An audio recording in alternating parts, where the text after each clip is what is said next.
Grecia serían los siguientes, ¿no? En primer lugar, estuvo ubicado en la llamada península de los Balcanes. Si te quiero hacer una prueba de geografía, Italia estaría ubicada al lado derecho o izquierdo de Grecia. Italia estaría al lado de derecho o izquierdo. Derecho o izquierdo. Italia estaría acá estaría, pues, al lado izquierdo. Ya, ahí estaba la península itálica. Entonces, Grecia e Italia estaban vecinas. La península de los Balcanes. Ahora, Grecia tuvo como primeros pobladores a los cretenses. Así como te acuerdas de la clase de historia del Perú, cuando llegaron los de Toquepala, Lauricocha, los primeros pobladores, en Grecia serían estos, los cretenses. Ahora, los cretenses son curiosos. Ellos construyeron esta ciudad, la de Knossos. Esta es la más chévere, la de Knossos, porque Faestos es un puerto. Esta es la ciudad de Knossos. ¿Sabes por qué es tan bacán esta ciudad de los cretenses? Uno de los primeros pueblos que llegaron, porque en las paredes de la ciudad de Knossos han hecho estos dibujitos bien bacanes. ¿Qué cosa ven ahí? Unos frisos. ¿Profesor, son hombres o mujeres? Chicos, no se confundan, pues. Son hombres. ¿No ves cómo caminan? Caminan como hombres. Miren sus cuerpos. Cinturita de avispa, grandes caderas, cabellos rizados y ondulados, aretes, labios pintados. Son hombres por eso, ¿de acuerdo? Profesor, no entiendo, no son mujeres.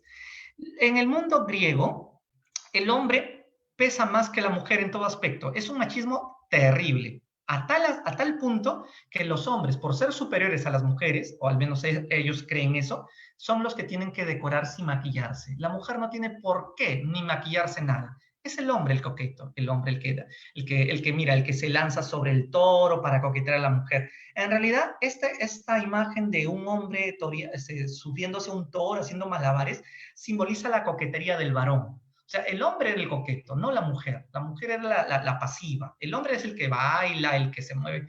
Así como el pavo real, ¿no? El pavo real, el que tiene el macho es el que coquetea porque tiene las plumas de muchos colores.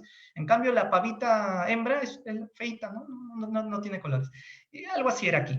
Claro, ahora ya no es así, ¿no? Ahora ya no es así. En el mundo contemporáneo, el hombre ha perdido su gracia, el hombre ya no sabe ni bailar, ya no se pone aretes, ni se deja crecer el cabello, ni camina como amanerado. En el mundo griego, a más amanerado, eres más varón. ¿Ya? Ahora es la mujer la que se ha robado toda nuestra cultura de origen cretense. ¿Sí? Bien, entonces, estas son los frisos tan bacanes que nos han dejado los cretenses, que tuvieron como reyes a un rey llamado Minos. Por eso también se le conoce como la cultura minoica, ¿no? En literatura te van a contar detalles sobre el laberinto, ¿no? Había un laberinto famoso del rey Minos, ¿no? Muy bien, estos son los cretenses que vivían en la isla, en esta isla, aquí en la isla de Creta. Acá vivían los cretenses. Hasta que un día vinieron unos invasores, los aqueos. Qué feo, profesor. ¿Qué hicieron los aqueos? Los aqueos llegaron a Creta. Uy, ya sé, y los mataron a todos. No, no los mataron a todos. Destruyeron la ciudad de Cnosos, pero decidieron mezclarse culturalmente. Mezclarse, así como los españoles con los incas, que mezclaron y salimos nosotros, los mestizos, ¿verdad? Se mezclaron culturalmente y esa mezcla se llamó cretomicénica. No entiendo, ¿por qué cretomicénica? Creto por Creta y micénica porque la ciudad de los aqueos era la ciudad de Micenas. Esta era la ciudad más importante. ¿Quieres conocer cómo era Micenas? Ahí está. Me gusta la puerta de Micenas. Se le conoce como la puerta de los leones. ¿Por qué? Bueno, si tú lo buscas en internet más grande, vas a encontrar que acá hay dos leonas esculpidas que te dan la bienvenida. La bienvenida a la ciudad de Micenas, ¿no? Por eso, como los aqueos y los cretenses se habían mezclado culturalmente, y ahí nace la cultura creto-micénica. Uno de los reyes que tuvieron los aqueos fue Agamenón. Acá está la máscara de Agamenón, uno de los que pelearon en la guerra de Troya, por si acaso. En realidad, todas estas cosas que les estoy contando han sido descubiertos por grandes arqueólogos. Por ejemplo, el arqueólogo que descubrió a Knossos fue Arthur Evans. Arthur Evans. Y quien descubrió Micenas fue Enrique Scholman, ¿no? Son griegos. Dice que Enrique Scholman se había casado con una rusa y vivían en Moscú. Entonces un día le dijo a su esposa, vámonos a vivir a Grecia. La rusa no quiso, no me voy a aclimatar, a mí me gusta Moscú. Entonces pidió el divorcio. Y el arqueólogo Shellman puso un aviso en el periódico buscando una nueva esposa. Y se casó con una griega, 25 años menor que ella. Incluso el día de la boda pidió que en vez que el cura le rece el Padre Nuestro, que le pidió que le recite una estrofa de la Ilíada. Bueno, son cosas de los arqueólogos que descubrieron estos hallazgos. Luego llegaron los nuevos invasores, los dorios. Los dorios son los que fundaron la famosa ciudad de Esparta. No te olvides que las dos ciudades más importantes que tuvo Grecia fue Esparta y Atenas. Fueron los dorios los que fundaron Esparta. Luego llegaron los jonios y ellos fundaron Atenas. ¿No? Los eolios ya no, bueno, estos son menos importantes. Cretenses, aqueos, dorios y jonios son los primeros pobladores de Grecia. Cretenses, famosos porque son los primeros que llegaron, vivían en una isla, por eso es que, y esto no lo mencioné, ¿no? Eran talasocráticos porque dominaban el mar, ¿no? A ver, y también hicieron sus grandes frisos. Los aqueos, que se mezclaron con los cretenses, fundaron la ciudad de Micenas, ahí está la ciudad de Micenas y la Puerta de los Leones, y luego invadieron los dorios. Una pregunta, ¿a quién invadieron los dorios? Los dorios invadieron, ya te dije, pues no, a los aqueos. ¿Qué crees que hicieron los aqueos? Se escaparon. ¿A dónde? A un lugar llamado Troya. ¿Dónde queda? Acá. Esta es Troya. Los aqueos, mira, imagínate, así se escaparon a Troya. ¿Se escaparon de quién? De los dorios, porque cuando los dorios revientan cabezas, sí que son profesionales. ¿eh? Entonces los aqueos escaparon a Troya y ahí es donde se dio la famosa guerra de Troya, que en literatura ya te lo van a contar con detalle. Bien, estos son un poco la parte de los primeros pobladores. Vamos con la segunda parte de Grecia, ya la Grecia arcaica. ¿Qué ocurre en este periodo llamado Grecia arcaica? La población aumentó. Y como la población aumentó, entonces surge un gran problema. ¿Dónde vamos a vivir? Acuérdate que Grecia no es grande. La península de los Balcanes es, a ver, ¿qué te digo? 4 departamentos de Lima. De ese tamaño es Grecia. De ese tamaño es Grecia. Así es que no tuvieron otra opción que colonizar otros territorios. Si ya te diste cuenta, los griegos son, a ver, vamos a cambiar el color. ¿Dónde estoy? Allá. Los griegos están en la península de los Balcanes, son de aquí, pero tuvieron que colonizar. ¿Qué colonizaron? Colonizaron las costas del mar Mediterráneo. Incluso llegaron a España, parte de Francia. Colonizaron Italia, profesor. Sí, a esa zona se le conoce en la historia como la Magna Grecia. Colonizaron parte del Asia Menor, lo que hoy es Turquía. Eso ocurre, no te olvides, en la Grecia arcaica. ¿Ya? Antes de la Grecia arcaica, ¿qué Grecia había? La Grecia prehelénica. ¿Ya? Bien, ahora, en esta Grecia arcaica ya vamos a entrar a hablar de las polis. ¿Qué son las polis? Las polis son las llamadas ciudades-estado. Quiero que quede claro una idea. Grecia tenía un montón de montañas y por eso es que era necesario tener un montón de ciudades llamadas polis. Una polis es una ciudad-estado. ¿Por qué? Porque cada ciudad se gobierna de manera independiente. Cada ciudad-estado tiene su propio dios, su propio rey, sus propios dioses. El único caso en que las polis podían unirse, ¿cuándo crees que eran? Cuando venía una guerra sumamente fuerte y no había más opción que unirse todas las polis.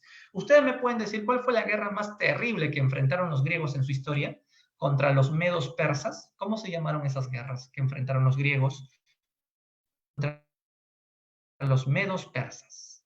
A ver, ¿alguna idea? Escríbanmelo. Correcto, las guerras médicas, claro. Entonces, en esa guerra, ahí las polis sí se unieron, solo en ese caso. Pero por lo general paraban de manera independiente. Muy bien.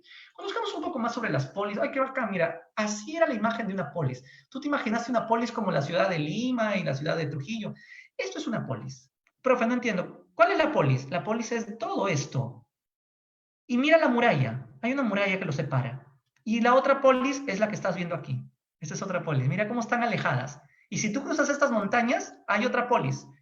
El 80% de Grecia es cadena de montañas. Las polis no podían unirse también por el factor geográfico entonces. Obviamente que en la parte más alta vive la gente más poderosa de la polis, ¿no? A ese lugar se le llama la Acrópolis. Ahí viven los gobernantes. ¿no? Mientras que en la parte media, como ven acá una placita, ahí viven los que se consideran los ciudadanos, porque en Grecia no todos eran ciudadanos, ¿ah? Eso es muy interesante, porque a pesar que ellos inventaron la democracia, no todos eran considerados ciudadanos para ejercer derechos democráticos o deberes democráticos también. Los que estaban atrás de la muralla eran ya los campesinos, ellos vivían acá, trabajando la tierra. Ellos vivían en una zona periférica llamada La Chora, que eran las tierras agrícolas, La Chora, ahí vivían los campesinos, los siervos, los ilotas. Entonces, repito, en la Acrópolis estaban los gobernantes. En el Asti, que era la parte media de la polis, vivían los ciudadanos. Y aquí están en la plaza pública conversando, debatiendo, ¿no? Ahí, en el mundo griego, quien no hablara de política era un idiota. Así le decían, ¿no te gusta la política? No, no me gusta. Eres un idiota, de donde deriva la palabra idiota. Todos los griegos les encantaba hablar de política. El son politikon, el animal político. El son politikon es el nombre de origen griego para hablar de el que es fanático de la política. Y de en base a la política surge la democracia. Muy bien, entonces un poco para que conozcas cómo era una polis.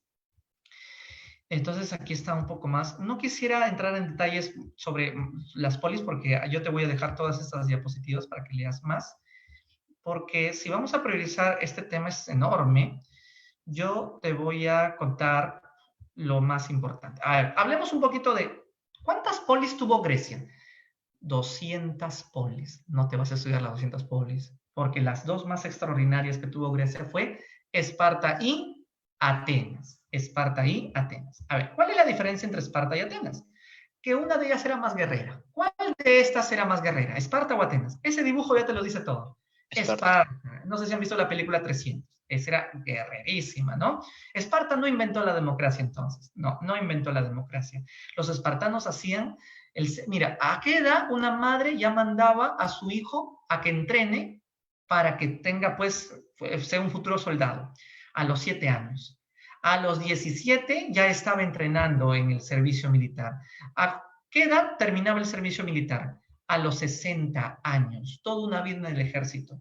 Si una madre veía que su hijo había nacido defectuoso, lo tiraba desde el monte más alto, el monte Taygeto, donde había unos palos ahí donde quedaban clavados ahí los pobres bebitos tipo Mortal Kombat, Fatality. Así terminaban, porque las madres preferían matar a sus hijos antes que crezcan con defectos físicos. El hombre tenía que ser saludable para que dé la vida por Grecia. Era una vida terriblemente militar. Por eso la película 300, ¿no? Donde se enfrentaron a 4.000 persas. Los 300 espartanos tenían opción para escaparse, pero prefirieron enfrentarse a los 4.000 persas. Y todos, obviamente, terminaron chancados en el famoso desfiladero de las Termópilas, Segunda Guerra Médica. Muy bien, eso es un poco, yo te invito a que lean estas informaciones extras que yo te voy a dejar.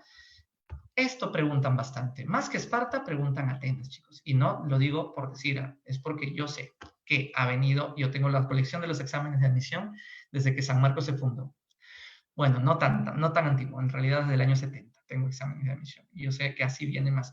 ¿Quién creó la democracia? ¿Esparta o Atenas? Atenas. Pero vamos a conocer un poco por qué Atenas. Para entender cómo fue que Atenas creó la democracia, tenemos que entrar a su evolución histórica. Antes que Atenas tenga democracia, era gobernado por una monarquía, o sea, por un rey, profesor, obvio. Y cuando gobierna un rey no hay democracia. Entonces, ¿cómo surgió la democracia? Lo que pasa es que un día la aristocracia, o sea, la nobleza, la familia del rey, decidió botarlo a patadas al rey, serrucharle su poder y decidieron asumir la nobleza. La familia del rey decidió gobernar. Eso se llama la aristocracia. La aristocracia. Estos aristócratas les encantaba la democracia, por eso también eran conocidos como los jueces. Acuérdate que a los jueces les gusta hacer justicia. Esas serían las bases de la democracia. Ahora, eso no significa que aquí ya hay democracia, todavía, espérate, todavía. Lo que hay son gérmenes de democracia, virus de democracia, nada más. El principal personaje que gobernó en esta época fue Dracón, que escribió el Código Draconiano. ¿Qué dice el Código Draconiano? Si mintió, córtale la lengua. Si robó, córtale la mano. Si escapó, córtale los pies. Si engañó a su esposa, bueno, etcétera. Tú ya sabes. Entonces, era un código estricto, pero de esa manera se hacía justicia. Profesor, pero cortar la mano no es muy democrático, ¿no? Pobrecito, tiene que darle una segunda oportunidad, aunque sea cárcel, pero respeta la vida. Es que aquí estamos recién entrando a los gérmenes de la democracia. Cuando aparezca la timocracia, ahí es donde la democracia empieza a tener más bases. ¿Qué es la timocracia, profesor? El gobierno de los ricos comerciantes. Timocracia. Aquí destacó Solón. Solón, ¿por qué pone las bases de la democracia? Ojo, Solón fue un gran legislador. Lo que pasa es que Solón abolió la esclavitud por deudas. ¿Cómo era eso? A ver, yo te presté a ti un sol y tú ni me pagaste mi sol. Y hasta te olvidaste de pedirme disculpas porque no me has pagado mi sol. Si yo vivía en la época, tú te convertías en mi esclavo porque no me has pagado mi deuda. Había esclavitud por deudas. Solón, ¿qué dijo? Queda abolida la esclavitud por deudas. Eso es muy democrático. Todos los que tenían deudas ahora tienen libertad de ya no ser esclavos. ¿Solón puede ser comparado con algún político peruano? No sé, ¿con quién? Para que Vizcarra sea como Solón, ¿qué debería de hacer? Para que Vizcarra se compare a Solón, ¿qué creen? Debería ya, debería de perdonar todas las deudas que todos los peruanos tienen en tarjetas Ripley y tarjetas Saga Falabella. Ya, que perdone todas esas deudas, y las deudas bancarias también.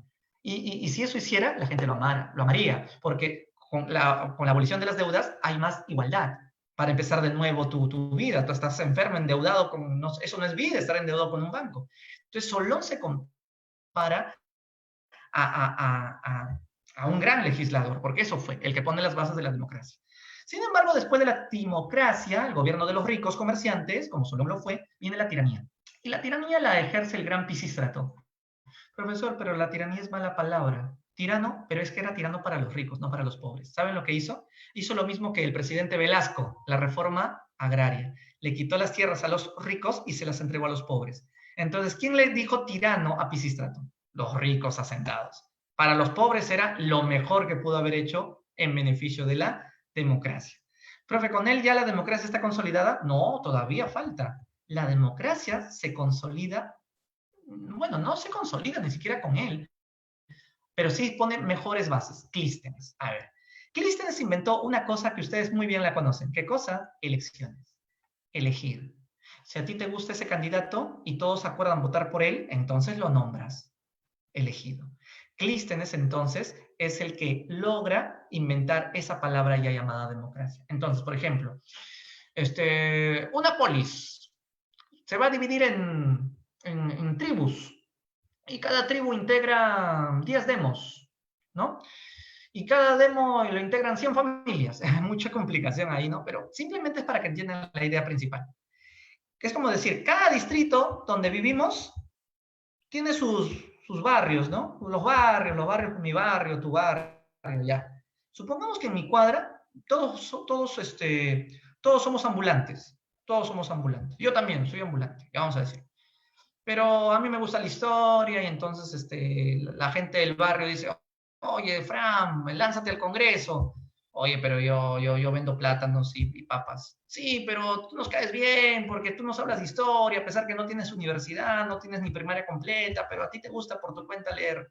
Ok, pero no sé, la gente te va a apoyar. Ya mira, yo, analfabeto, no tengo ni primaria completa, ¿no? Solamente caigo bien a la gente de mi cuadra.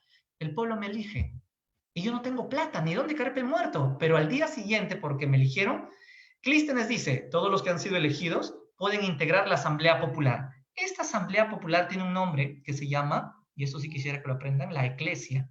La Eclesia es una asamblea donde el pueblo ateniense tiene derecho de aprobar las leyes del gobernante o rechazar las leyes del gobernante, a pesar que es el pueblo, ¿no?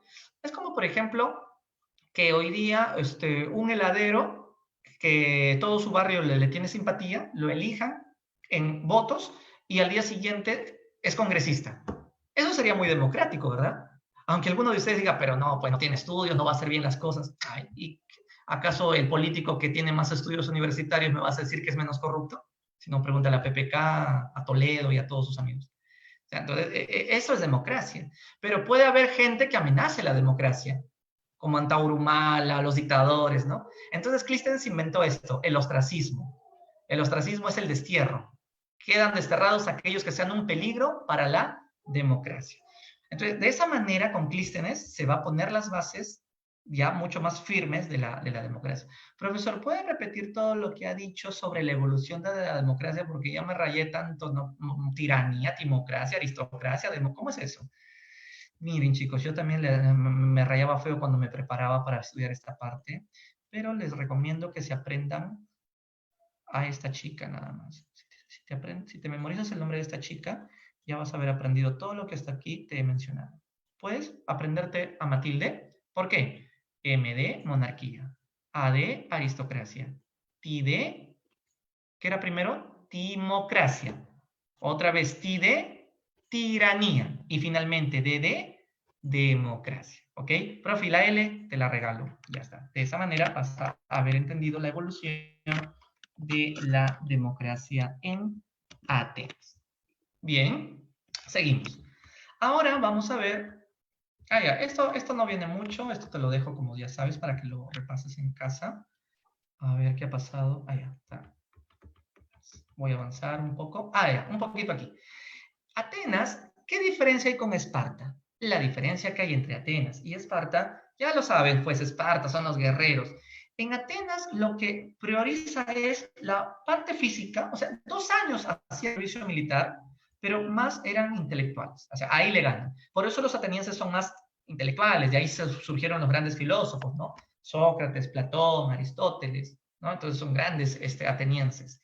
Y ahí surgen los sofistas, ¿no? Lo que más tarde sería la base de la filosofía, la sabiduría. A ver, antes de que me olvide, ¿cuál es el máximo aporte de Grecia? Se supone que lo tienen acá, la democracia. Pero después de la democracia, ¿qué más le agradecemos a Grecia? ¿La ¿Nosotros? filosofía? Sí, pero englóbalo en una palabra, porque no solamente la filosofía. De Grecia salió el padre de la filosofía, Tales de Mileto, pero también salió el padre de la historia, Herodoto, pero también salió el padre de la geometría, el padre de la física, de todas las ciencias en realidad. Entonces, gracias a los griegos es que hemos heredado las ciencias y las humanidades. Ese mundo clásico es el que hoy lo seguimos usando, que es la base del desarrollo científico de los tiempos contemporáneos. Entonces, después de la democracia es el aporte científico en base a que de acá salieron los padres de todos los cursos, tanto de letras como de ciencias. ¿Ok? Muy bien. Entonces, eso es de Atenas. Ahora vamos a la Grecia clásica. ¿Qué ha pasado acá? Creo que algo se borró. A ver, creo que se ha borrado algo. Creo que lo voy a sacar, voy a volver a ponerlo. No sé si se borró algo. Voy a ponerlo acá. Ya, creo que antes se quiso colgar mi laptop. Lo voy a volver a poner. Ya, bueno, no, era una decoración. Ok, la Grecia clásica. En esta Grecia vamos a tener una guerra. La guerra. Estamos ya en el siglo V. Siglo V. Ya, creo que acá tenía que haber puesto eso, ¿no? Eso se puso en negro, se ha puesto, no sé por qué. Siglo V antes de Cristo. Aquí ya los griegos van a tener la famosa guerra más terrible de toda su historia. Te lo dije hace un rato, las guerras médicas contra los medos persas. Ahora, más que aprenderte quiénes murieron, cuántos murieron, las batallas y los tratados de paz, más te van a preguntar las consecuencias de las guerras médicas. Pero antes, la causa de la guerra. La causa de la guerra fue porque los griegos, que son de aquí, y los medos persas, que son de aquí, se estaban disputando este mar. Y no es el mar Mediterráneo el mar Mediterráneo es el que está aquí. Este es el mar Egeo. Se lo disputaban por un tema de comercio. Entonces fueron 3 guerras médicas. ¿Quién ganó la primera guerra médica? Los griegos. ¿Quién ganó la segunda guerra médica? Los griegos. ¿Quién ganó la tercera guerra médica? Los griegos. Más fácil no te lo puedo enseñar. ¿Quién ganó las guerras médicas? Los griegos. Profe, pero disculpe. ¿Quiénes pelearon en esas guerras? ¿Esparta, Atena o los dos? Los dos. Pero la pregunta sería, ¿quién sacó más provecho de haber ganado las guerras médicas? ¿Esparta o Atenas? Quien sacó más provecho de haber ganado las guerras fueron los atenienses. Profe, disculpe, ¿y por qué? Porque ¿quiénes viven en más igualdad? Los atenienses. ¿Por qué? Porque ellos son los que han hecho las bases de la democracia. Y por eso es que ellos viven más contentos, porque hay más igualdad. A más igualdad, más felicidad. Y para consolidar la democracia, en Atenas llega al poder Pericles. Conocido como siglo de Pericles, pero solo gobernó 30 años, aunque su gobierno más pareció que duró 100 años por lo maravilloso que fue. ¿Por qué se dice que con él se consolidó la democracia en Atenas? Porque hizo algo que muchos pueblos, incluso nuestros distritos, también hacen. Por ejemplo, Pericles cobra impuestos a las polis que tiene bajo su cargo. ¿Ya? O sea, no solamente Atenas, sino otras polis también que está teniendo bajo su cargo. Y con ese dinero que ha reunido de los impuestos, ¿qué hace? Obras públicas como el Partenón. Hoy día, ¿qué haría un alcalde de tu barrio con todos los impuestos que le cobra a sus ciudadanos? Se lo Supongamos que, acaba. supongamos que no es corrupto, supongamos que no robe. ¿Qué otra palabra le dirías? Con la plata de los impuestos, tu alcalde construiría, no sé, un parque zonal gratuito con piscina para todos los niños. O un parque con juegos gratis para todos. Eso es algo muy democrático porque se beneficia a toda la ciudadanía. Eso hacía Pericles con los impuestos de las polis, ¿no? Pero no solo eso, sino también le pagaba salarios a todos los funcionarios, no importando en qué trabajas. O sea, el presidente de la República y el profesor de un colegio del Estado, ¿quién gana más hoy día? Ya saben quién. Pericles habría dicho, todos ganan lo mismo. ¿Pero por qué? Porque todos trabajan para la polis. Pero ¿por qué unos tienen que ganar? O sea, la idea es que unos ganen más que otros porque unos tienen mejores trabajos. ¿Y quién te ha dicho que ese trabajo es mejor? Cada uno hace su papel y todos somos engranaje del sistema. Entonces, eso es muy democrático, que los sueldos sean de manera equitativa. Eso por eso fue revolucionario, ¿no? Entonces, no quiero decir que Pericles sea comunista, por si acaso, o sea, el comunismo no existía todavía, pero es algo parecido al comunismo. No, tampoco. O sea, Pericles lo que quiere es, o sea, no es el comunismo en realidad. Pericles lo que quiere es que todos tengamos las oportunidades, las mismas oportunidades de acceder en la vida a mejores cosas. Hace un rato te puse el ejemplo del heladero, ¿no? El heladero que no tenía estudios, pero tuvo la suerte de ser pues, carismático con su barrio y el barrio finalmente lo elige para ser miembro de la iglesia. Y va a ganar lo mismo que gana, pues, Pericles o los funcionarios más poderosos. Entonces, es una democracia más que perfecta, en realidad es una democracia participativa en el sentido de que todos tienen derecho de levantar la mano y dar su punto de vista. O sea, la gente es escuchada por los políticos. Hoy día, ¿somos escuchados por los políticos? No, ni siquiera el día que vamos a votar somos escuchados, porque todo es mudo. Cuando alguna vez han visto cómo se vota, vas al colegio, ¿no? Te saluda el otro, te da tu cédula y tú eliges y tienes que marcar, ¿no? Y si no quiero votar, te multan, o sea, nos obligan a votar. Y o sea, no tienes derecho a participar hablando tu punto de vista. Todo es en silencio. Pero acá no, la democracia es participativa. Pero a lo que yo voy es que Pericles no es comunista, sino que busca las mismas oportunidades para que todos partan en la misma línea de meta. Te pongo un ejemplo muy simple. ¿Qué pasaría si Pericles fuera peruano? ¿Qué haría con todos ustedes, postulantes a universidades? Para ustedes, ¿dónde es más difícil ingresar? ¿En una universidad del Estado o una universidad privada? ¿Cuál es el examen más difícil? ¿La de la privada o la de nacional? ¿Qué dicen ustedes? Mira que yo no Nacional. estoy diciendo nada. Para ustedes, una universidad, un examen de una universidad nacional es más difícil. ¿Tú crees? De acuerdo. Dime por qué. Respóndeme sin faltas. ¿Por qué crees que esas universidades del Estado hacen sus exámenes más difíciles que las privadas? ¿Por qué? Porque hay más competencia, claro. Y además, porque es gratuita. Y si es gratuita, todo mundo quiere tener estudio gratuito. Entonces hay más competencia y suben la dificultad. En cambio, es una universidad privada como pagas, bueno, para que haya más postulantes, más ingresantes y hay más dinero, ¿no? Entonces, la universidad privada tiende a vérsela más como un negocio que como un derecho. Entonces, ¿qué haría Pericles si fuera presidente del Perú? ¿Qué haría con todas las universidades del Perú? Las elimina a todas y solamente deja dos universidades, San Marcos y la UNI.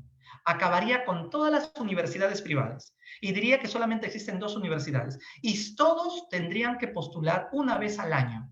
Y el examen sería gratuito. El Estado te pagaría el examen de admisión. Eso haría Pericles, te lo pagaría. Y todos los que ingresen solo pueden elegir o San Marcos o UTI. Obviamente con muchísimas sedes en todo el Perú, pues para que alcancen todas las miles de vacantes que está colocando. Entonces, ¿qué es lo que generaría eso?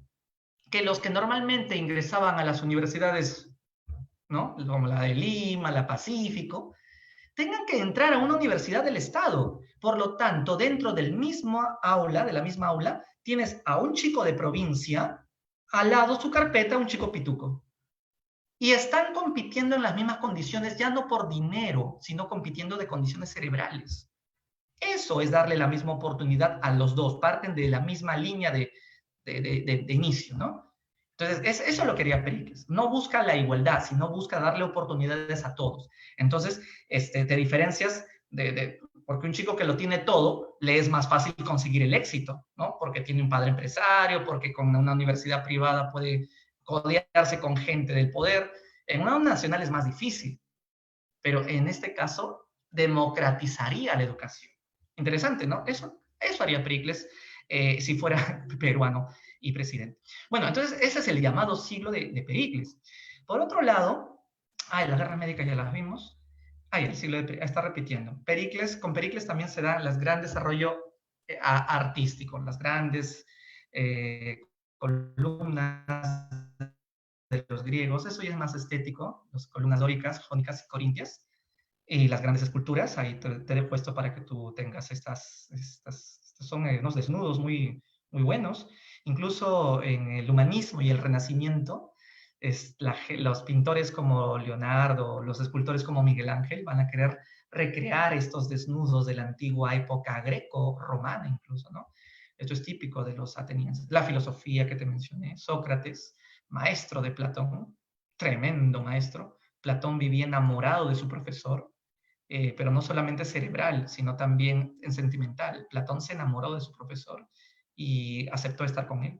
Luego Platón terminó siendo profesor de Aristóteles y Aristóteles se enamoró también de Platón y era algo normal. En esa época, enamorarte de otro hombre era mejor que enamorarte de una mujer por el tema de la discriminación a la mujer. La mujer era considerada como que ella solamente tenía que estar de costurera en la casa, en los llamados gineseos, ¿no? Por eso es que había mujeres que preferían pues irse a vivir con otras mujeres, ya que los hombres, era mejor visto que un hombre camine de la mano con otro hombre en la calle que un hombre caminando con una mujer. Caminar con una mujer era despreciable, era una vergüenza que te vean por la calle con una mujer, porque simplemente era mujer nada más. O sea, interesante cómo es una democracia, pero que tiene grandes sesgos de igualdad de género, ¿no? Entonces, aquí está. Pruebas. Pregúntale, ¿quién fue el alumno de Aristóteles? Alejandro Magno. Y Alejandro Magno también se enamoró de su profesora. Aunque Alejandro Magno era más democrático. Alejandro Magno podía estar tanto con hombres como con mujeres. O sea, él sí era democrático en ese aspecto. Pero bueno, dejemos esto. Las ciencias, los padres de las ciencias, tales de Mileto de la filosofía, ¿no? Pitágoras, Euclides de la geometría. El padre de la medicina, Hipócrates. Ya, esto lo vamos a obviar porque esto ya no suele venir mucho sobre la mitología griega, pero igual te lo dejo, esto ya es para que tú lo puedas estudiar por tu cuenta. Zeus, el gran poderoso barbón, tenían forma humana los dioses griegos, ¿eh? Y pecaban como los seres humanos, ¿no? Engañaban a su esposa, ¿no? El otro mataba a su padre, se enamoraba de su madre, ¿no? ¿Se acuerdan? Edipo Rey, etcétera. Ya. Estos son los grandes. Afrodita, la diosa de la sensualidad. Bien, digamos aquí. ¿Cuál era la polis más democrática? ¿Esparta o Atenas? Te lo dije. Atenas. Si Atenas era la polis más democrática, donde vivían más bacán, con Pericles incluso, ¿qué polis empezó a tenerle envidia a Atenas? Ya te diste cuenta que esta era Esparta. Un día Esparta no aguantó más y le hizo la guerra a Atenas. Esta guerra entre Esparta y Atenas se conoció como la guerra del Peloponeso. La guerra del Peloponeso entonces es entre Esparta y Atenas. Repita, profesor, las causas de esa pelea.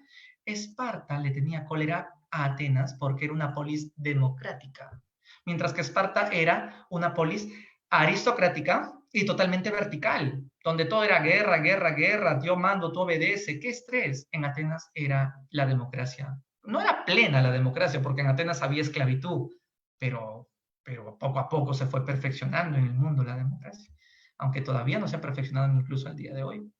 Bueno, entonces, ¿quién ganó la guerra aquí? ¿Esparta o Atenas? Eso quería que me digan. Si hablamos de guerra, saca tu línea, ¿quién va a ganar la guerra?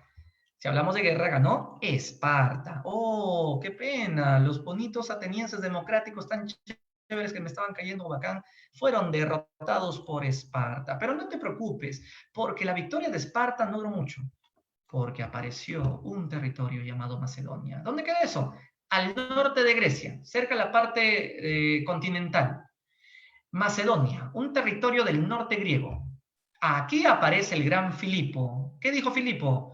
Voy a viajar al sur con mi ejército y voy a someter a esos espartanos, pero no solamente a los espartanos, sino también a los atenienses, porque desde ahora Macedonia será la que reine en Grecia. Uy, qué miedo, Filipo. Filipo tenía a su hijo, Alejandro Magno. ¿Saben por qué fue tan chévere Filipo? Miren lo que hizo con su ejército. Creó las famosas falanges, las llamadas falanges macedónicas. Parecen un erizo, ¿verdad? Miren cómo atacan. Esas lanzas miden 4 metros. ¿Saben cómo funciona eso o no? Si el enemigo se acerca a 4 metros de distancia, ya lo hincaste. Si supongamos las flechas del enemigo caen desde el cielo y matan a la primera línea, no te preocupes, porque la segunda línea que tenía las lanzas hacia arriba, las agachan. Si el enemigo ataca de costado, la fila de acá hace sus lanzas así. Y si atacan por la retaguardia, la de la última fila hacia atrás. O sea, este era parecía un tanque prehistórico con un puercoespín. Eso era el gran Filipo. No es que la película 300 tenga un error, sino que las falanges, las falanges ya existían, o sea, ese era un conocimiento ancestral, solamente que lo que hizo Filipo fue usarlo para poder lograr las conquistas. O sea, cuando yo digo creó las falanges, lo dije en el sentido de que quería lograr el dominio a través de Macedonia. Pero sí existían este tipo de ejércitos, pero en realidad creo que la película también, no he visto completa la película, hay una escena, tú dices, que se ve la falange. Ya, podría ser, te doy la razón en parte, podría ser parte de ciencia ficción, ¿no? Para ponerle un poquito de violencia a la película. Pero sí sé que ya existían estas falanges, pero son perfeccionadas por Filipo para lograr el dominio que buscaba. ¿El dominio era de quién? De Macedonia. Ahora, Filipo muere, lo reemplaza Alejandro Magno. Preguntas de examen de admisión sobre Alejandro Magno, en cantidades, ¿ah? Principalmente te van a decir esto. ¿Qué buscaba Alejandro Magno? Alejandro Magno solo tenía 18 años, ¿ya? Cuando Filipo II le dijo que iba a tomar el poder. Ya a los 20 años se proclama como el gran gobernante de Macedonia. Objetivo de Alejandro Magno: conquistar Oriente. Grecia está en Occidente. Vamos a decir que Grecia está, acá está Grecia. El objetivo de Alejandro Magno es conquistarse todos los territorios que aún no habían sido aplastados por Grecia. ¿Cómo qué territorios? Los persas, que todavía no estaban totalmente derrotados. Pero también vamos a chancarnos a los egipcios. ¡Hala, qué abusivo, Alejandro! De pasadita a Mesopotamia, porque todavía están vivos.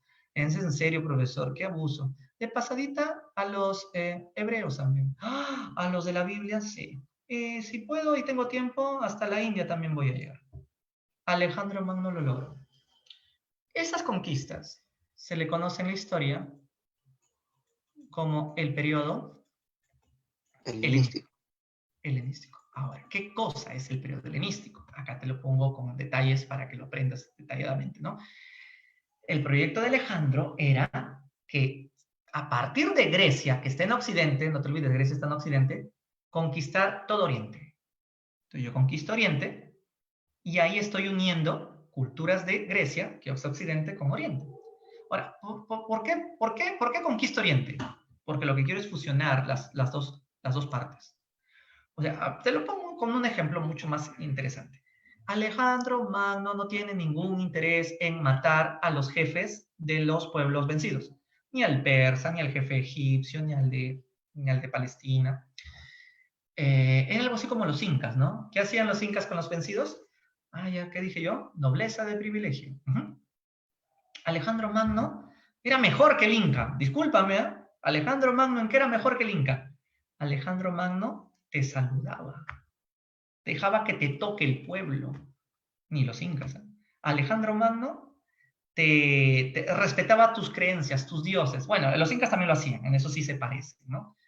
Alejandro Magno lo que quería era que haya paz mundial. Y para que haya paz mundial, ¿qué es lo que hay que hacer?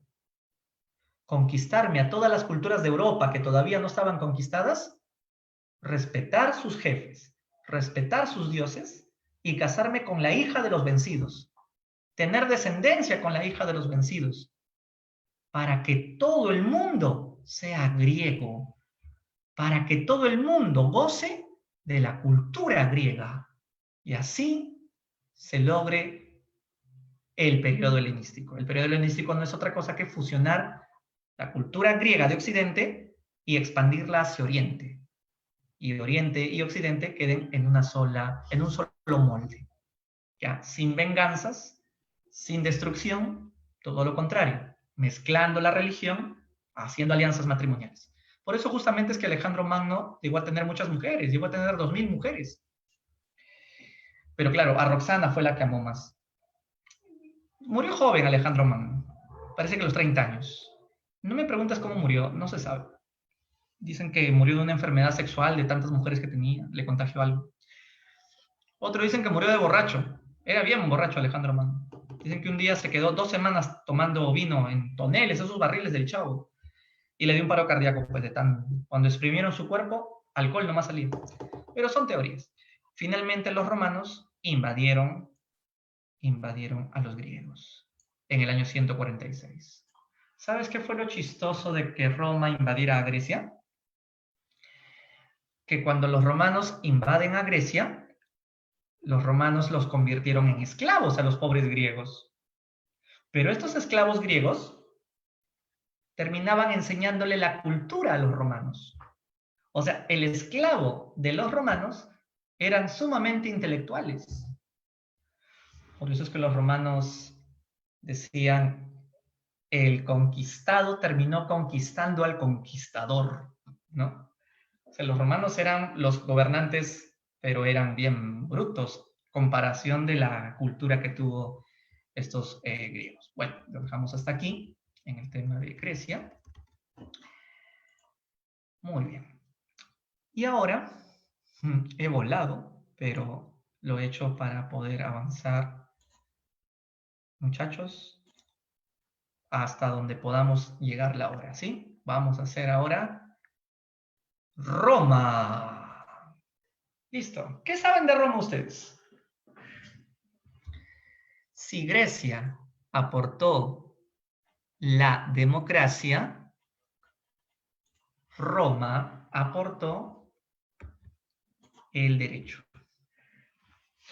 Ahí están, ubicados en Italia, en la península itálica. Pasaron por 3 fases, monarquía, república e imperio. Una vez un alumno me dijo, profe, ya encontré una forma de nunca olvidarme en orden las etapas. A ver, ayúdame, enséñame. Y me dijo que solo tengo que aprender esta palabra. ¿Por qué? Monarquía, república e imperio romano. Ah, qué bacán, chévere. Ya, pues así queda. Entonces son las 3 etapas para aprender a Roma. Ahí está, el derecho romano, su principal aporte. El latín, de donde salen las lenguas romances también. El cristianismo. Algunos dirán, pero un momentito, profesor. ¿Los romanos crucificaron a Jesús? Sí, pero luego aceptaron el cristianismo. Luego lo aceptaron. Por eso es un aporte. Grandes circos y coliseos, ingeniería civil. Pero de todo esto que te estoy diciendo, el principal aporte es el derecho. La leyenda de Rómulo y Remo, que nos hablan de que ellos fueron criados por una loba amamantada, pero luego crecieron y Rómulo mató a su hermano y fundó Roma, iniciándose así la monarquía. con el primer rey, Rómulo. Profesor, ahí dice Lucio Tarquino el Soberbio. Él fue el último rey de Roma, el último. ¿Ya? ¿Y saben por qué la gente odió la monarquía? Porque mucho abuso, pues. Estos reyes tenían unos hijos y unos sobrinos que violaban a todo el mundo. Investiga quién fue Lucrecia. El sobrino de Lucio Tarquino, Tarquino Colatino, violó a la Patricia Lucrecia, una mujer intachable, una mujer de su casa. Y ella se suicidó. Entonces la gente dijo, queremos una república porque la monarquía es un asco. Eso generó un golpe de estado al último rey Lucio y se implanta la república. Hablemos de la república, que fue una de las etapas más largas que ha tenido la historia de Roma. Esto puede ser un poco complicado, pero vamos a intentarlo. ¿Quién gobierna en una república? Ah, el presidente. Esa es una república moderna. Pero en Roma, lo que hoy sería el presidente era el cónsul. ¿Ya? Y el Senado es lo que hoy sería el Congreso. ¿Ok? Que controla al cónsul.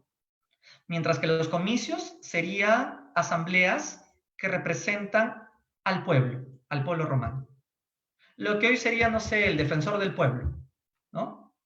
Pero aparte de estos tres que son sumamente poderosos, hay magistraturas, como el pretor, que es el que hace la justicia. Deben de acordarse del pretor más famoso de Roma. ¿Quién fue? El que le hizo el juicio a Jesús, Poncio Pilatos. Los ediles son los que gobiernan las ciudades, lo que hoy serían los alcaldes. Cuando tú escuchas la palabra alcalde, también escuchas la gestión edil, la gestión municipal, ediles. Los cuestores, viene de la palabra cuánto cuesta. Ellos son los que cobran los impuestos, hoy la SUNAT. Son magistraturas. Tenemos también el censor, es el que toca la puerta de tu casa y hace el censo, ¿no? Lleva la contabilidad.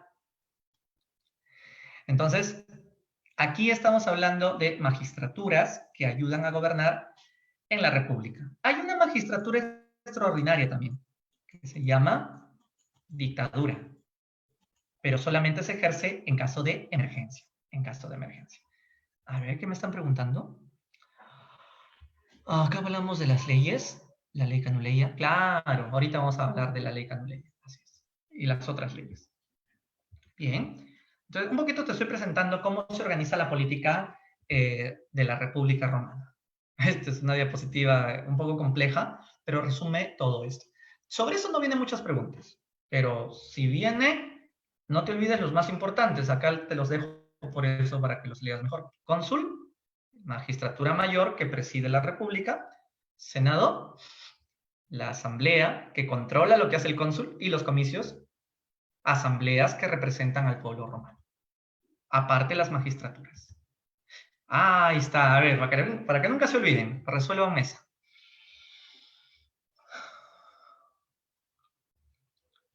Ajá. Medio difícil, pero yo sé que puedes. Estaba formada por las siguientes instituciones principales. Correcto, correcto, excelente. La A, como bien lo has dicho. Cónsul, Senado y las asambleas o comicios también. Muy bien. ¿Esta más? Te lo mencioné también. ¿Quiénes eran los pretores? Eran los... Uno de ellos era Poncio Pilatos. Y Poncio Pilatos era, aparte de que el que hizo el juicio a Jesús, era gobernador. El gobernador de la provincia de Galilea. Aquí serían gobernadores de provincias, ¿no? Vamos ahora a hablar, seguimos en la República, ahora vamos a hablar de la organización social. Los más ricos eran los patricios, la clase A. Los pobres eran los plebeyos o el pueblo. Los clientes solo eran los plebeyos que se hacen amigos de patricios. Ah, qué inteligentes. Yo soy pobre, pero me hago amigo de un congresista porque justo estudia la maestría conmigo en la universidad y me da un trabajo en el gobierno y me apoyo en él. Le doy su ceviche, bacán. Entonces, eso sería un cliente. Plebeyos que buscan el apoyo en un patricio para no estar tan ubicados en una escala baja, pues, ¿no? Y los esclavos, que ya saben que son los prisioneros de guerra. ¿Quién la pasaba peor aquí? Los plebeyos, pobrecillos. Ellos iban a la guerra, daban su vida por Roma. Los patricios, nada, se quedaban. ¿En dónde? En la casa, de la esposa del plebeyo. Cuando el plebeyo regresaba de la guerra, encontraba al patricio en la cama con su esposa, misteriosamente con más hijos. Por eso es que un día los plebeyos que pidieron igualdad. Oye, Patricio, danos leyes que nos den igualdad, porque nosotros los plebeyos nos rajamos por Roma. ¿Qué dijeron los patricios? No te doy nada. Ustedes no se van a igualar a nosotros. Ubícate, plebeyo. ¿Qué dijeron los plebeyos? Ah, no nos vas a dar igualdad. Te fregaste. Plebeyos, larguémonos de Italia. Que Italia quede abandonada. A ver si los patricios, que son 4 gatos, van a poder defender Roma sin nosotros. ¿Qué dijeron los patricios? Era una broma, plebeyo. Te vamos a dar las leyes, pero no te vayas, por favor. Y eso que se habían ido, ¿eh? Pero tuvieron que regresar, porque los patricios les dieron lo que tanto los plebeyos querían. Leyes de igualdad. Ahí están las más famosas leyes. Mira, yo te estoy regalando esta información extra para que tú la puedas leer con detalle. Estas son las leyes más famosas. La más famosa es esta, la ley de las 12 tablas, que fue la primera muestra de derecho escrito, la más antigua. También tenemos la ley Canuleia, que permite que te cases un patricio con un plebeyo.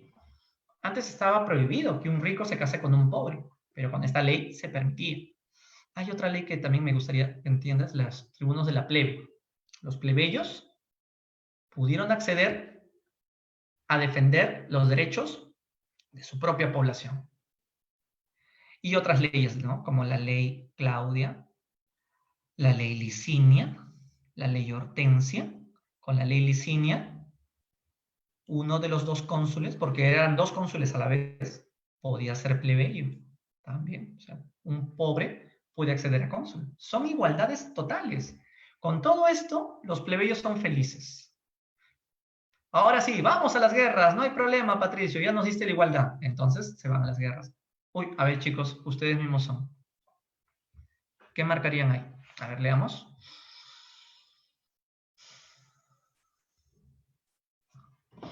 Justo lo que me preguntaste, ¿no? La ley Canuleia, tú me preguntaste. ¿Qué trajo como consecuencia? Ah, el matrimonio entre patricios y plebeyos. Correcto, la clave E. La unión de 2 grupos de diferentes grados sociales. ¿Está más, chicos? Importancia de la ley de las 12 tablas.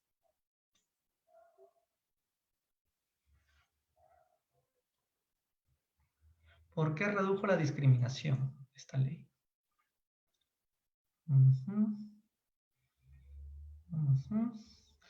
Y la clave me dijiste, muy bien, la D.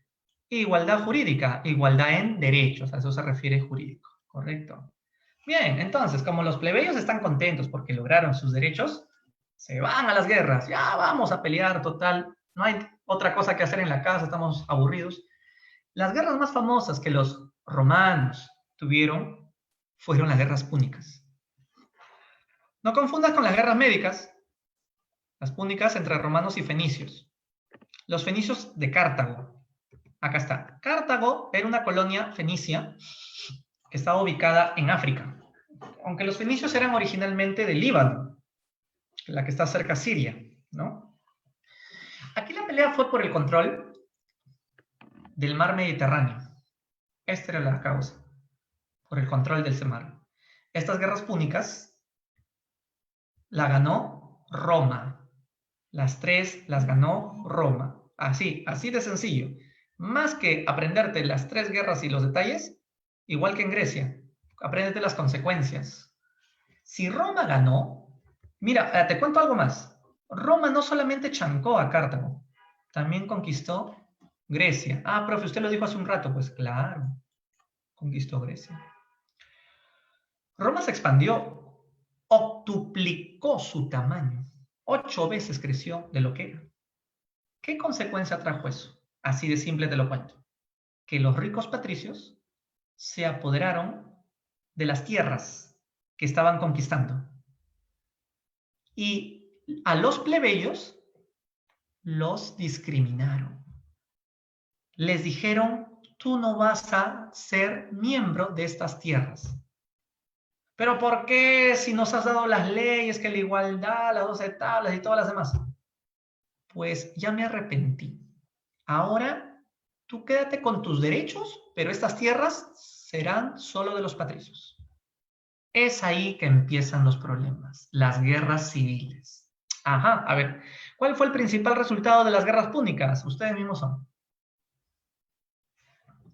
Con el control de Roma, se apoderaron del mar Mediterráneo. Justamente te dije que esa era la razón por la causa. ¿Y de las guerras médicas, cuál era el mar en disputa? De las médicas, ¿se acuerdan?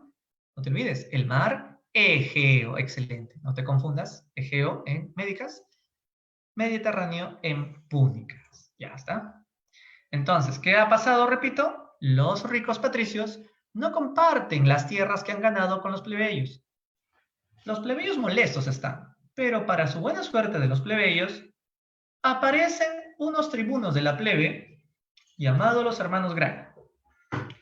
Ellos decidieron dar reformas a favor de los plebeyos.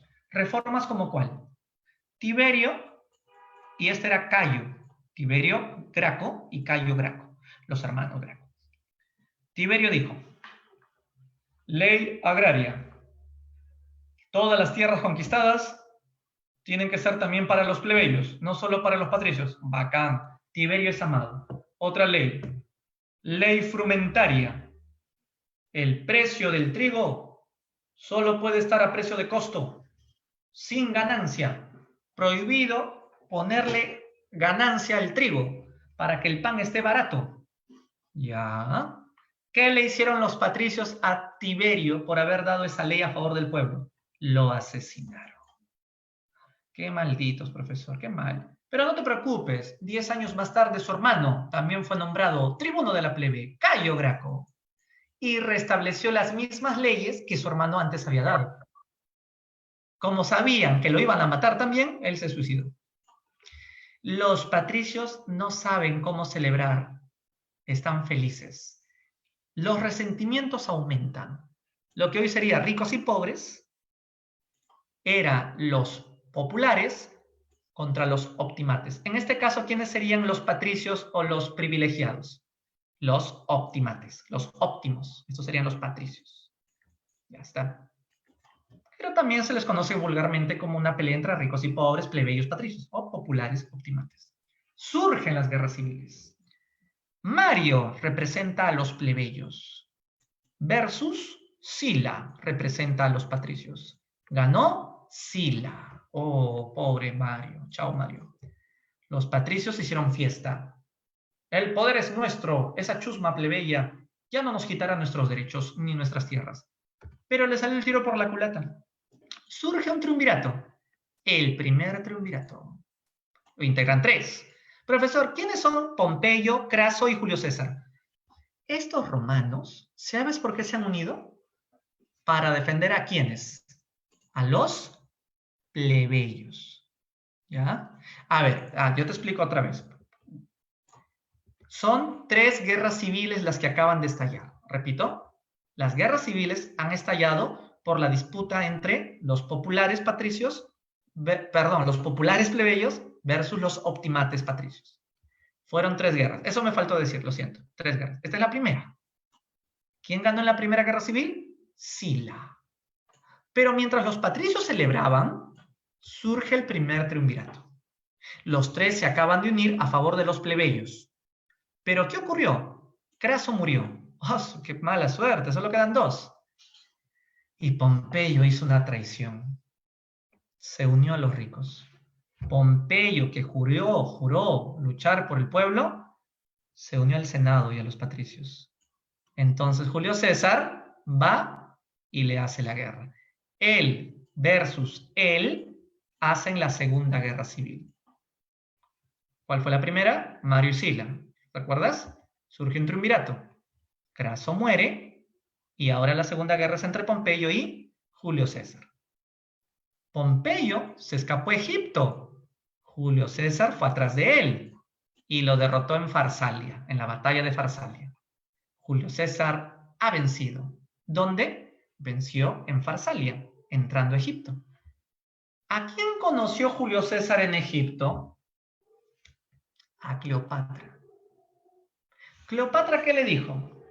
César, ¿quieres quedarte una noche conmigo? El César que respondió, está bien, flaca, no tengo nada que hacer, acepto. A la mañana siguiente, Julio César se cambió de ropa, agradeció a Cleopatra por la hermosa noche y le dijo, me voy a Roma, mi pueblo me necesita. Cleopatra no lo podía creer. ¿Qué? O sea, me dejas. Yo soy la reina más hermosa que hay. ¿Y no quieres estar conmigo? Pensando, está bien para una diversión, pero quedarme contigo, tú, una sucia egipcia, más vale mi pueblo que tú. Ese Julio César. Regresa a Roma, Roma cae tendido a sus pies. El César reparte tierras. El César friega a los ricos en beneficio del plebeyo y se proclama dictador. Ojo, dictador no es una mala palabra cuando lo haces a favor de los más necesitados. Recuerda que el término de dictador era una magistratura extraordinaria que se ejercía en casos de emergencia y solo por 6 meses. O sea, Julio César era un dictador en defensa del plebeyo. ¿Quiénes planearon matarlo a Julio César por eso? Los optimates o patricios. Un día Julio César, saliendo del Senado en la puerta, lo rodearon los patricios y 27 puñaladas por la espalda lo asesinaron. Chao, Julio César. Los patricios vuelven a hacer fiesta. Los plebeyos ya han desaparecido. Mentira. Surge el segundo triunvirato.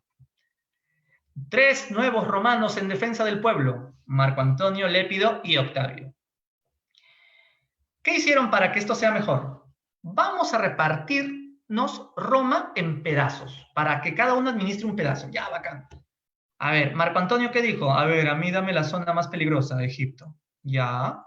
Octavio, ¿qué dijo? Bueno, yo quiero lo más tranquilo, Francia, la zona de España. Todo eso es Roma, pues, ¿no? La expansión. Y Lépido dijo, ¿y a mí qué me van a dar? Bueno, agárrate a África. Está bien. ¿Alguien me puede decir a quién le tocó la peor geografía? A Lépido. Lépido regresó.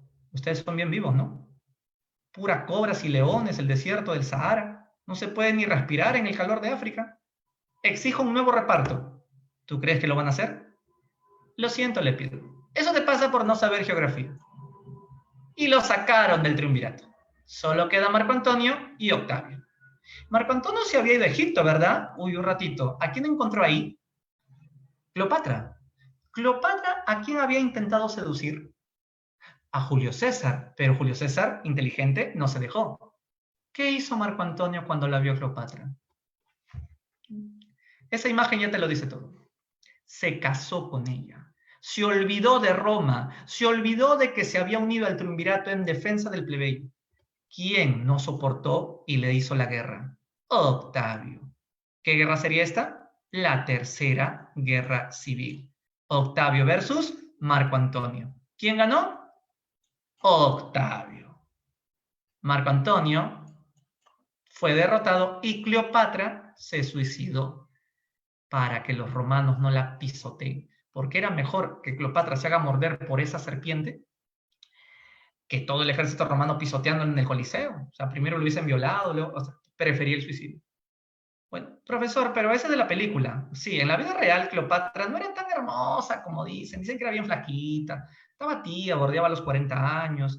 Además era media visca, tenía peluca, era calva. Bueno, eso dicen los críticos. ¿Y qué es lo que le llamó la atención a Marco Antonio? Es que su forma de hablar, su forma de seducir, sobre todo su piel. Tú le tocabas su piel, era más suave que el pétalo de una flor. Se bañaba con leche de animales, se nutría con cremas. Bueno, dicen que hasta semen de esclavos, eso dicen las leyendas urbanas, dicen todos. Pero bueno, el tema es que aquí Marco Antonio fue aplastado por Octavio. Octavio se convirtió así en el primer emperador de Roma. Y esa sería la última fase de Roma, el imperio romano. Y así termina la república. Y quiero ver si ya ha quedado claro lo de la república. A ver, respondan esto. Esto ya es Deco, San Marcos, puro Deco. Ya con esto terminamos. Claro, la ley frumentaria, dice acá. Que el gobierno romano debe comprar trigo. Sí. la ley estuvo enmarcada en los conflictos sociales y políticos que amenazaron la República Romana y que enfrentaron a dos grupos. Oye, no era tan difícil, ¿no? San Marcos asusta con su tremenda pregunta y estos dos grupos enfrentados eran, correcto, oye, pero están entre la A y la B acá, entre la A y la B. Los grupos, políticamente hablando, son optimates y populares, porque son partidos. Si te hubiesen dicho grupos sociales, ahí sí, patricios y plebeyos. Pero cuando están agrupados en política, los optimates, incluso también se le llama el partido senatorial, también se le dice. Ya, un poco complicado esa parte, ¿no? O sea, pero eso lo vas a, con el tiempo, lo vas a tener en cuenta. Creo que hay una más. Ah, ya.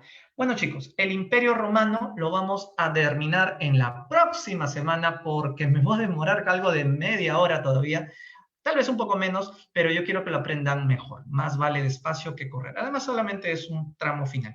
La próxima semana justo voy a hacer esto porque voy a ligar el fin de Roma con la Edad Media. Es interesante cómo los bárbaros durante el Imperio Romano ya empezaban a entrar por las fronteras y eso lo vamos a poder entender mucho mejor. Vamos entonces a hablar del Imperio Romano con detalles, lo que hizo Calígula, lo que hizo Nerón, el Teodosio, y cómo perseguían a los cristianos terribles. Nació Jesús en esta época también. ¿Alguien sabe en qué año nació Jesús? ¿Alguien sabe en qué año nació Jesús? En el año 0. Ya. Yo te voy a decir que realmente Jesús nació en el año 4 antes de Cristo. ¿Profesor, cómo? Sí, Cristo nació antes de Cristo. Y no entiendo, ¿cómo es eso? Eso lo vamos a contar en la próxima semana en el gobierno del emperador Augusto, porque ahí es donde nace Cristo. ¿Ya? Eso cositas con toda confianza en la próxima semana. Muy bien, muchachos, creo que suficiente por hoy. Cuídense mucho, nos quedamos hasta aquí y nos vemos el siguiente viernes. Les voy a mandar sus materiales más tarde con Jesús y ahí se los va a compartir, ¿sí? Gracias a todos, gracias por quedarse hasta esta hora y ya nos vemos en la próxima. Gracias, Hasta profesor. luego. Muy buena clase. Nos vemos. Buenas noches.